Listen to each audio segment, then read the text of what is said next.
Hello, dear students. This is Rajiv Kumar Sharma.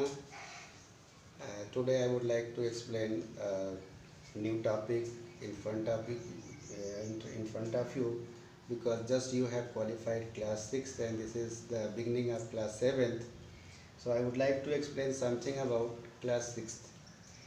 As I know, you all have studied about the numbers which starts from 1 like 1, 2, 3, 4, 5, and simply everybody is well known about this, right?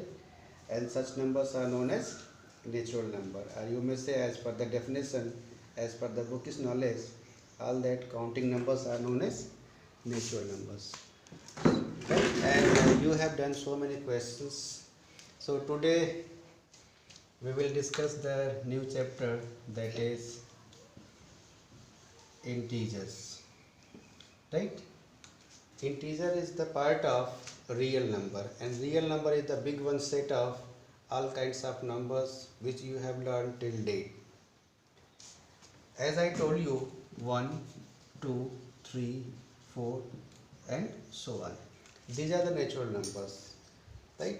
Natural number always starts from 1 and there is no end number. In spite of that, in the mathematics it is decided as the last number of the natural number will be taken as the small n. This is the notation of natural number, and completely notation of the natural number is capital N. In any one book you can see this thing. It is the notation of natural number. Since we are going to discuss the integer, then we will try to elaborate the same thing which you have learned in the previous class, because that is the prerequisite knowledge. So as per the prerequisite knowledge, you will draw a line. Let this point be 0. This side all numbers 1, 2, 3, 4 and so on. These are the natural numbers. You all are well known. This is 0 and this side -1, -2, -3, -4 and so on. So this is up to the infinity, up to plus infinity, and this side minus infinity.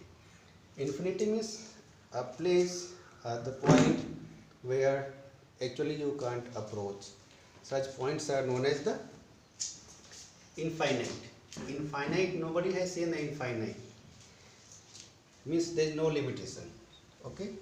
Today we will discuss some mathematical operations on the basis of integers. Before starting that mathematical operations, we will try to understand about the integers. It is very clear there are three categories. This is the first category, this circled portion is the second category, and this portion is the third category, right? Means this side all that positive integers are there. Means you can say this is the positive integer, this side negative integer, means all the numbers are having the sign as minus, and 0 is also an integer in such a way either it is not having any kind of sign. Means you can say 0 is the integer in which there is no sign, neither minus nor plus, so it is neutral. There is no sign means neutral, correct? We will learn about the operations, like in addition, if it is given plus 41 plus 28, you may write the answer of this question as 8 plus 1 9 and 4 plus 2 6, and sign is plus. What should be if it is given as minus 50 plus 32? And this is the question mark. In first one, you are both the numbers were positive. That was very easy to find the addition. But in this one, this term is negative and that term is positive. To find out the solution of such questions, you have to check the sign. There is minus sign, there is a plus sign, and then after, in the second step, you have to see which number has the highest magnitude. In the magnitude, this 50 is the highest one.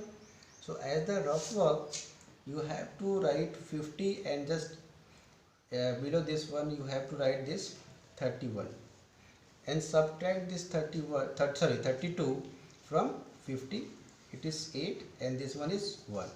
So result is coming as 18. Now question is that what should be the sign? So you have to write the sign of the number which is having the highest magnitude, and 50 is having the highest magnitude in comparison to the 32, so there should be minus sign. If the same question is given the algebra, that will be known as the algebraic sum. Since we are learning the arithmetic, so this is the solution of integers, means operations on the basis of integers. Same thing in the algebra, you will learn it as the what? Algebraic addition. Means if we are doing some calculation and we are going to focus on the sign of the terms, then the resulting will be the algebraic result, right? Okay, thank you very much. In the next video we will learn some questions on the basis of it, and we will enjoy this chapter. Thank you.